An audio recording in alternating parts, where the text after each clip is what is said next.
Story 1. I always thought gyms were the safest places to be at night. Cameras everywhere, bright lights, and the comfort of knowing if something bizarre happened, at least someone would review the footage. That thought kept me reassured in my late-night workouts.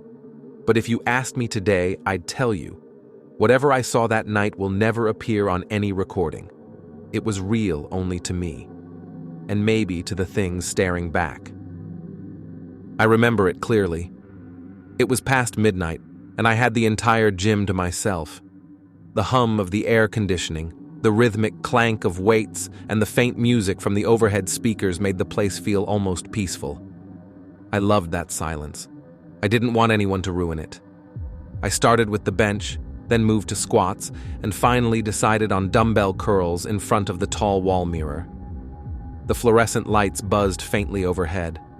My reflection stared back at me in all its usual tired glory, sweaty shirt, mussed hair, veins bulging along my arms. Ordinary, normal, safe. That's when something broke the rhythm. As I lifted the dumbbells, I noticed my reflection wasn't perfectly matching me anymore. At first, it was small, just a fraction of a second behind, like a lagging video. I frowned, blinking hard. Maybe I was dizzy, maybe I was tired, but when I deliberately jerked my arm, it didn't mimic me right away. "Come on, man," I muttered to myself, shaking it off. But then, it smiled. I wasn't smiling. My lips were tight, breath heavy, sweat dripping, but in the mirror, my reflection's mouth stretched into a wide, unnatural grin. My stomach twisted. The dumbbells slipped from my hands and dropped hard onto the floor with a crash that echoed through the empty gym. Yet in the mirror, I didn't drop them.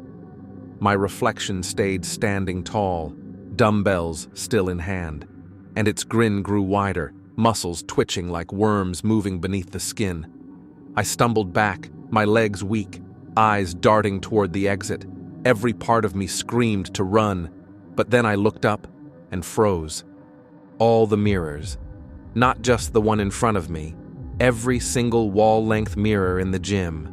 They were filled with dozens of reflections, dozens of me's, but they weren't right. Each of them pressed up against the glass like it was a barrier holding them back. Fingers tapped in unison on the surface, soft, rapid tick-tick-ticks rising in volume. Their faces twisted into gruesome versions of mine. Cheeks uneven, eyes too wide, lips ripped into slits of smiles. And they were looking at me. I spun around instinctively. The gym was empty, just me, the machines, and the mirrors. But that tapping, it grew louder, sharper.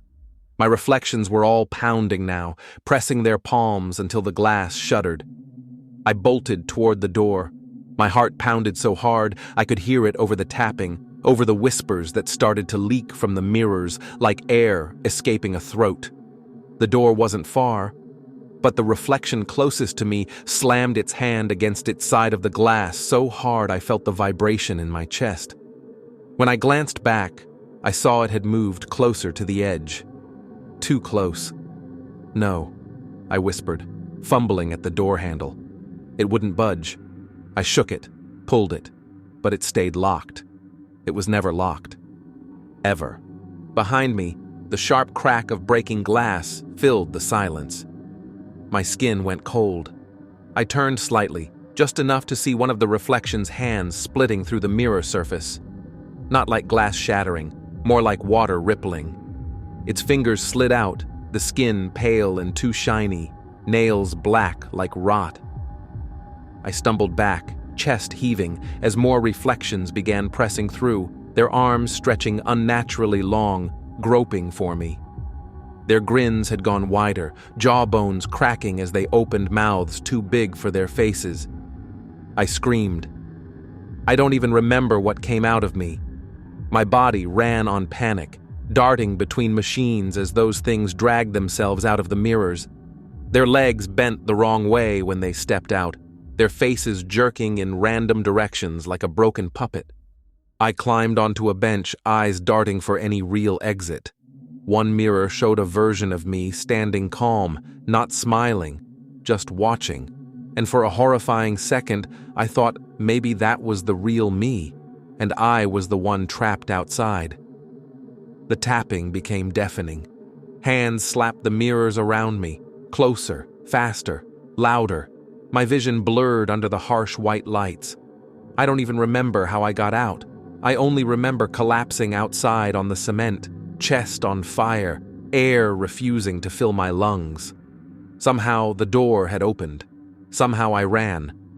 But when I dared to look back at the gym's glass windows, I saw movement inside. Not me, not machines, not anything normal.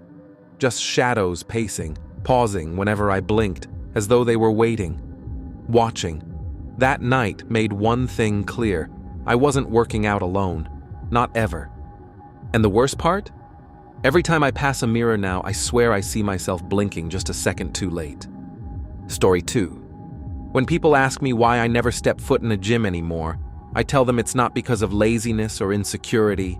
It's because of what I saw inside that locker room, what I heard in the quiet when no one else was around.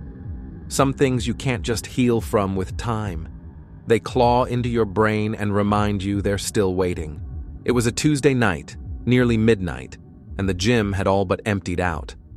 I liked going late. It made me feel at peace, away from people watching or judging.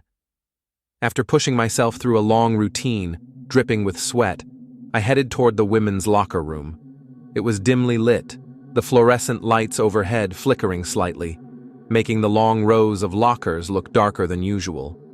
I was the only one inside. The air smelled faintly of disinfectant and damp towels. My footsteps echoed off the tiled floor as I walked toward the showers at the far side. I remember thinking how quiet it was. So unnervingly quiet that I found myself humming to fill the silence. I stepped into one of the stalls, closed the curtain, and let the hot water run over me.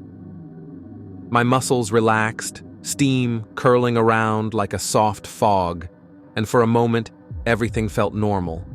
Safe, even. Then I heard it, whispers, faintly at first, just a hushed sound like someone muttering from one of the empty stalls beside me. The showers on either side were not running. I froze, soap slipping from my hand, my ears straining. The whispering grew clearer, closer. Multiple voices, all overlapping like a group of people whispering in urgent tones that I couldn't quite understand. "Hello?" I called out, my voice trembling. The whispers cut off. Dead silence followed.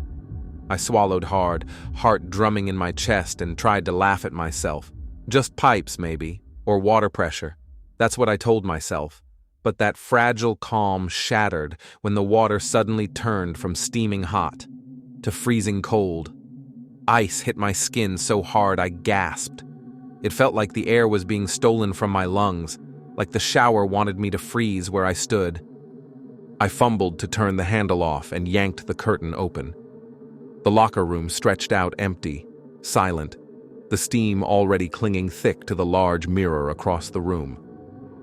The fluorescent light flickered again, casting quick shadows across the tiles. Shivering, I grabbed my towel and hurried to the mirror, wiping the fog away with my hand. That's when I saw them.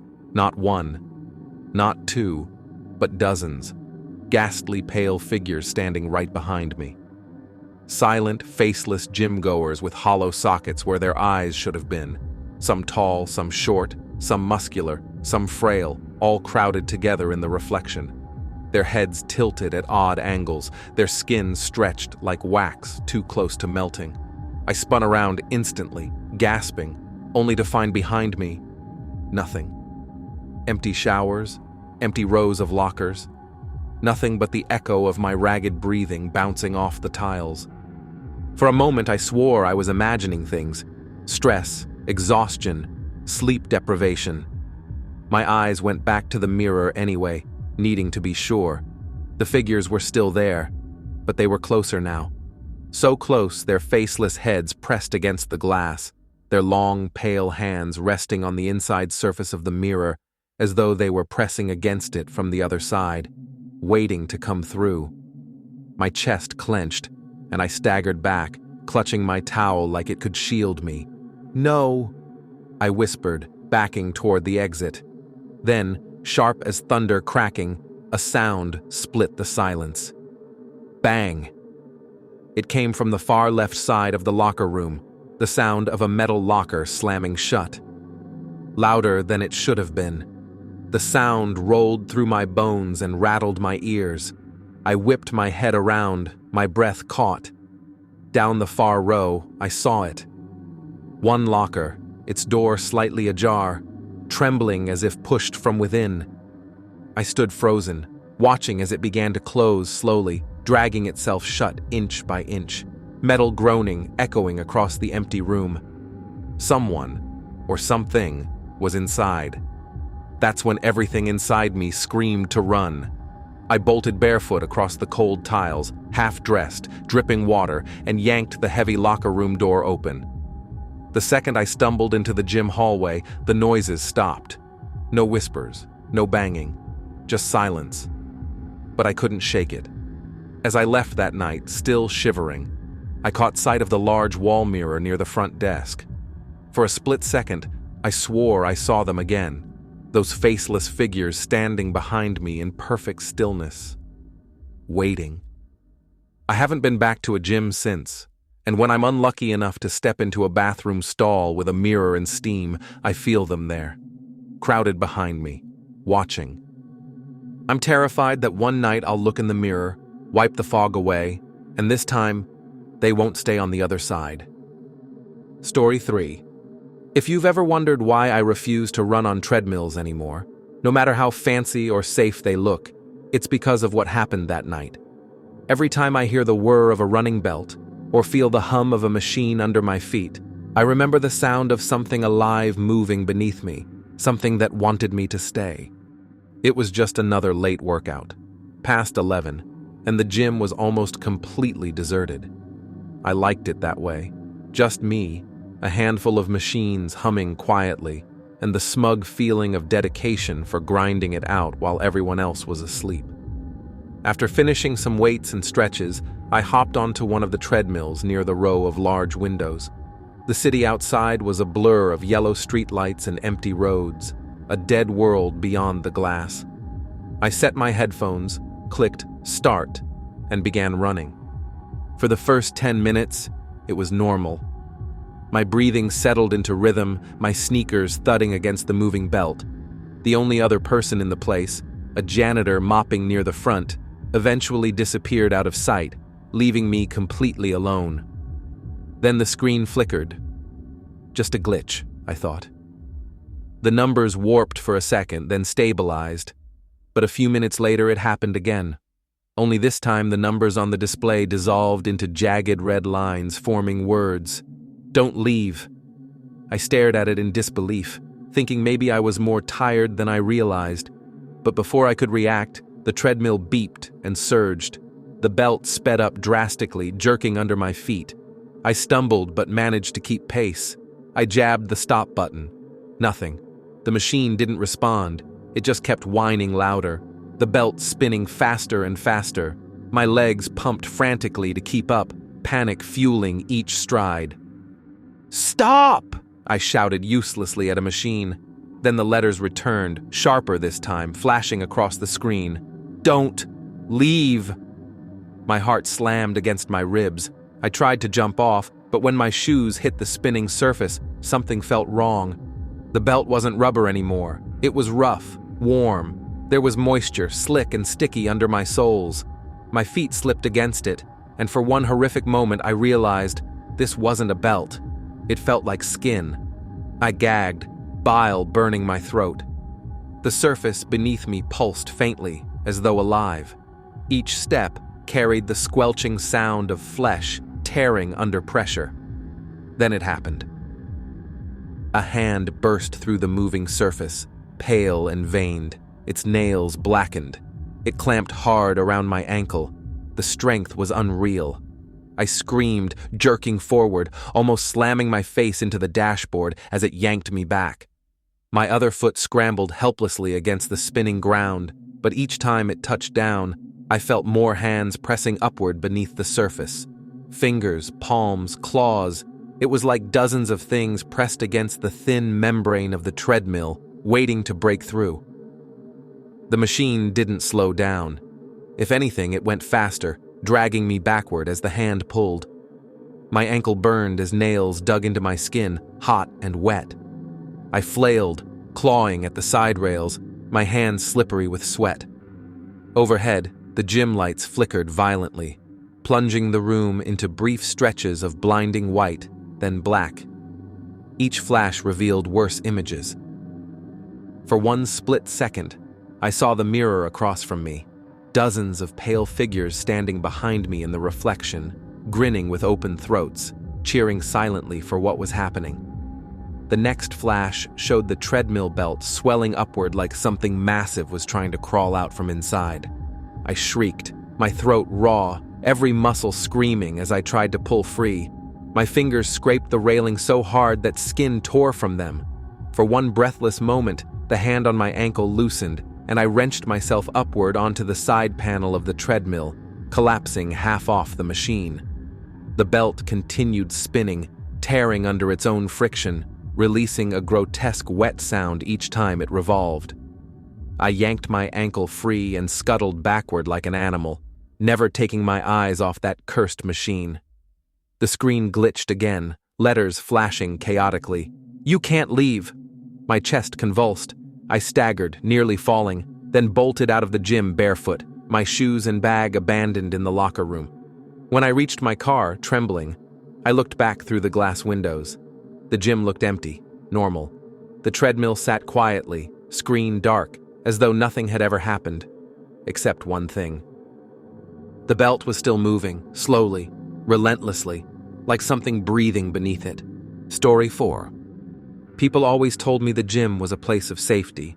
Bright lights, mirrors everywhere, and cameras monitoring every corner. That's what I believed until the night I almost died under a barbell, and realized the person helping me wasn't human. It was around 9 p.m. when I got there.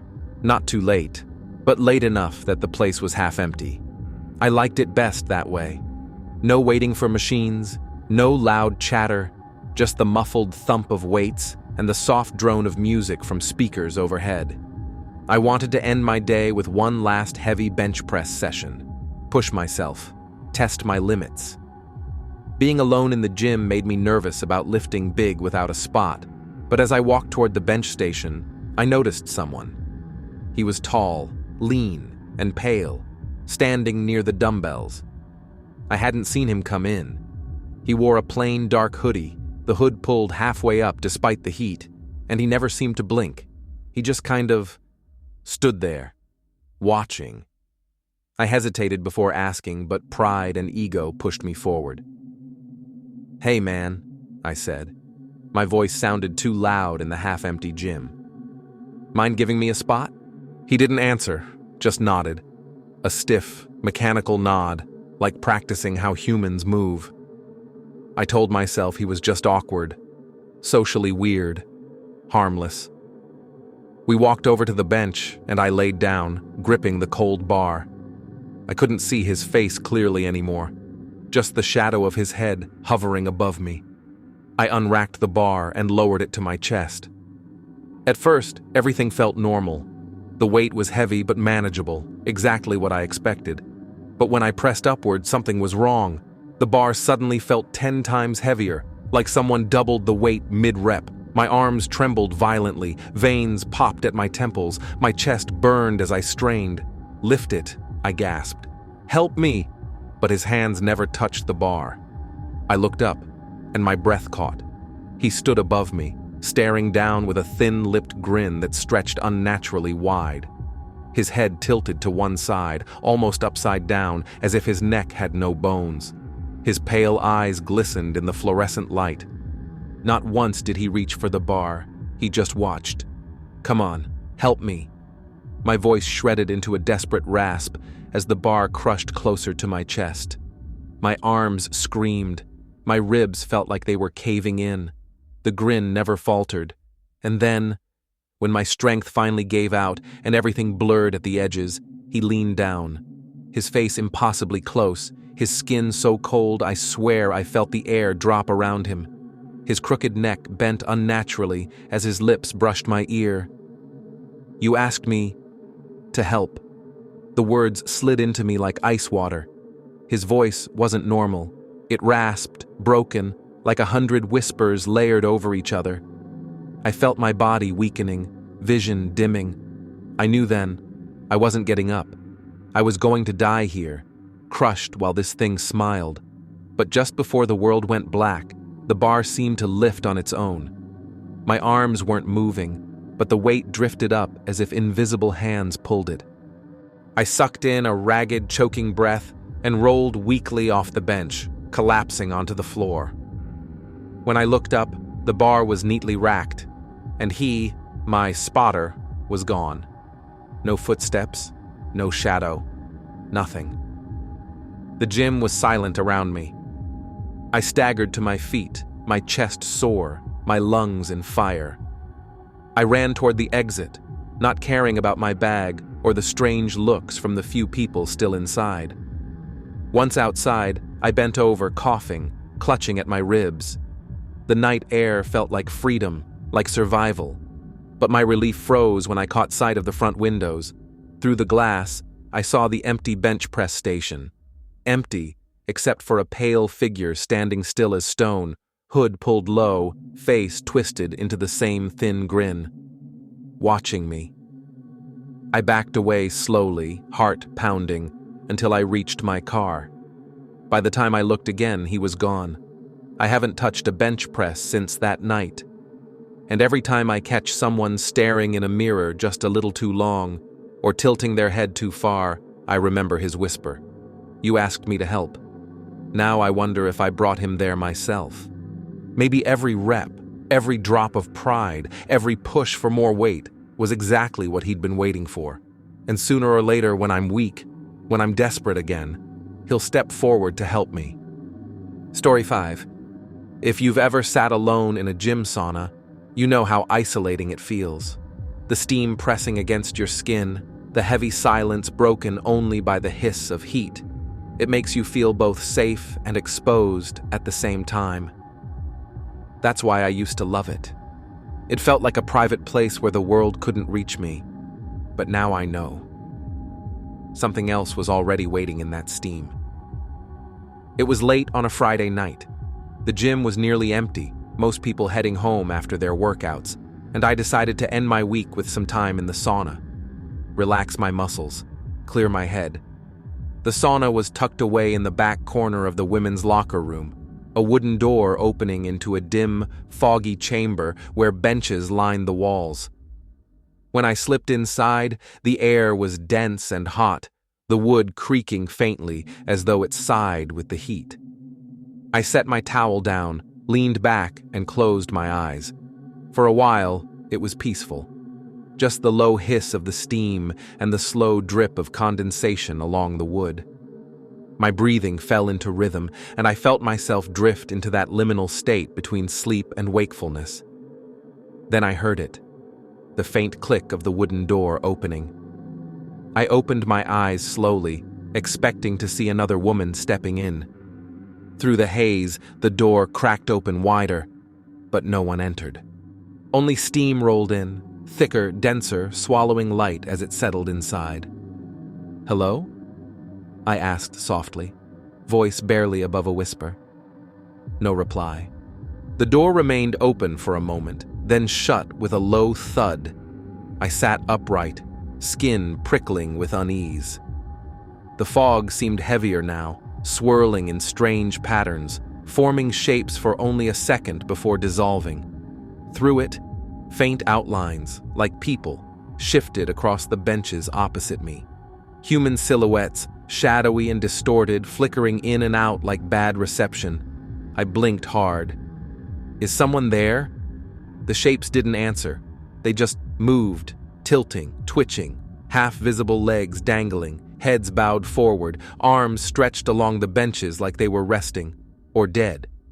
I stood up, unnerved, and reached for the door handle. That's when the heat surged. It wasn't gradual. It hit me in an instant, blistering, unbearable.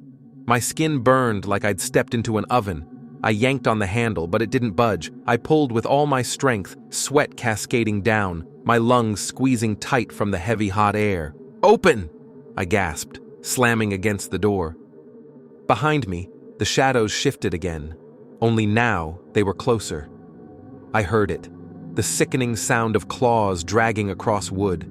Scratches echoed across the sauna as lines appeared along the walls, long marks gouged into the planks from every angle. I spun around in horror. The steam writhed with shapes pressing closer, though I still couldn't see them clearly. Just impressions, hands dragging across the walls, fingers long and sharp enough to carve grooves into the wood. The benches groaned and bent inward, as if something heavy, unseen, pressed against them. The air stole my breath. My body ached from the searing heat, and my vision swam. I could barely think over the shriek of the wood tearing under invisible claws. Through the haze, I noticed something worse. The silhouettes weren't staying in place anymore. They were crawling. Slowly at first, then faster. Jerky, unnatural motions. Crawling across the benches, slithering down, dragging invisible bodies toward me. I screamed and thrashed at the door, pounding hard enough to bruise. The wood beneath my hands burned, searing my palms. Behind me, whispers rose through the steam, dozens of voices all overlapping, saying things I couldn't understand, some sounding like laughter, others like sobbing. Shapes pressed close enough that the air rippled. A claw mark sliced into the door beside my head, wood splintering inches from my face. Another tore across the bench near my legs. My strength gave out as the voices grew unbearable, forcing themselves into my head. My vision dimmed. I thought that was it, that the sauna wasn't letting me leave, that I was going to burn and break in there while those things finally pulled themselves into my world. But suddenly, without warning, the door flung open. I collapsed forward, sprawling onto the cool tile of the locker room outside. Gulping fresh air, I coughed and sobbed as the burning eased. When I dared to look back into the sauna, my blood ran cold. It was empty, silent. Just steam curling through the air, no shadows, no claw marks. The benches perfectly clean, the wood untouched, as if nothing had ever happened, except the handle of the sauna door. When I reached up to push it closed, I froze. Deep gouges stretched across the wood around the handle, fresh, raw cuts, like nails had dug through it only seconds earlier. I never told anyone about that night. But I know the truth. That sauna wasn't empty, and it still isn't. Some nights when I drive by that gym, I swear I see steam curling out from under its locked doors. And I think about how I almost didn't escape. Story 6. People always say gyms are the safest places at night. The lights never go off, cameras are everywhere, and there's always someone cleaning or working a late shift. That's why I laughed when people asked if I got creeped out working out alone. But that was before the night the machine screamed. It was close to midnight, and the gym was nearly deserted. Only a couple of people had been there earlier, but by the time I finished my jog and water break, the place was empty. It thrilled me, an entire gym to myself. That's when I noticed it. In the far corner, half hidden by mirrors and dust, stood an old cable machine I had never really bothered with before. The paint was chipped, the padding cracked, and the metal stack looked older than the rest of the equipment. Normally, I avoided things like that, but something about it caught my eye that night. Maybe the way it stood apart from the rows of shiny new machines, or maybe the way the mirrors reflected it from every angle, making it look taller, darker, more imposing. Curiosity gnawed at me. I walked toward it, my footsteps echoing across the floor. With a smirk, I grabbed the worn handle. The moment I pulled, I froze. Instead of the familiar clink of weights, the sound that tore out of the machine was a scream. A muffled, agonized scream, as though someone trapped deep inside was calling for help with a mouthful of dirt. I let go immediately, stumbling back, the handle clattering against the frame. My blood ran cold. Silence returned for a moment, broken only by the hum of the lights. My eyes scanned the room, half expecting someone else to pop up and laugh at the prank. But there was no one. Then the cable tugged on its own. The handle jerked violently forward, as if something on the other side was trying to pull itself out. The machine groaned, the steel frame bending slightly, shuddering under invisible force. "Nope," I muttered, backing away. But I couldn't tear my eyes off it. The weights at the base shuddered violently, rattling up and down in spasms that made the whole machine convulse. My pulse hammered in my ears. And then, drip. Something wet landed on the floor. I stared at the weight stack. A dark liquid rolled down its edges. At first, I thought grease, but as the steam curled from the warmth of the gym, the metallic smell hit me. Blood. Thick red trails oozing from between the plates, dripping steadily onto the ground. My stomach lurched, but before I could run, the stack jerked upward with a sharp metallic clang. Then again, higher. And then I saw it. A hand forcing its way between the plates. Not mechanical, not made of plastic. A human hand. Pale, veined, nails cracked and black. It flexed and clawed at the air, reaching toward me as blood pooled below. Another scream spilled out, louder, more desperate, vibrating through my chest. Every instinct screamed at me to bolt, but my feet wouldn't move. Terror locked me in place as the hand forced itself further out, wrist twisting unnaturally as it clawed for me. The plates bent, the frame groaned like bones breaking. "Help! Me!" a voice rasped. It wasn't coming from the air. It was coming from the machine itself. I snapped out of my trance and bolted. My shoes squealed against the floor as I tore past cardio machines, past mirrors, toward the glowing exit sign. But the sound chased me. The clanging weights, the groaning steel, that horrible voice begging between coughs of blood. I slammed out the front doors into the parking lot, lungs burning, night air chilling my sweat-soaked skin. My hands wouldn't stop shaking as I fumbled with my keys, my eyes glued to the darkened windows of the gym. For a moment, everything went still. Just silence, broken by the hum of street lamps.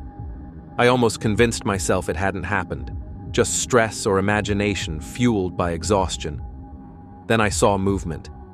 Through the second-floor window, where the old cable machine stood, a pale hand pressed against the glass from the inside, smearing dark tracks as it dragged slowly downward. That was the last time I ever set foot in that gym. But sometimes, when I run past late at night, when the lights are low and the gym looks empty, I swear I hear it again. The phantom clank of a cable machine, the ring of jangling plates, and if I slow down, if I listen closely, I hear more than metal. I hear screaming, and I know something is still inside, fighting to get out. For more stories like this, share and subscribe Goofy Horror.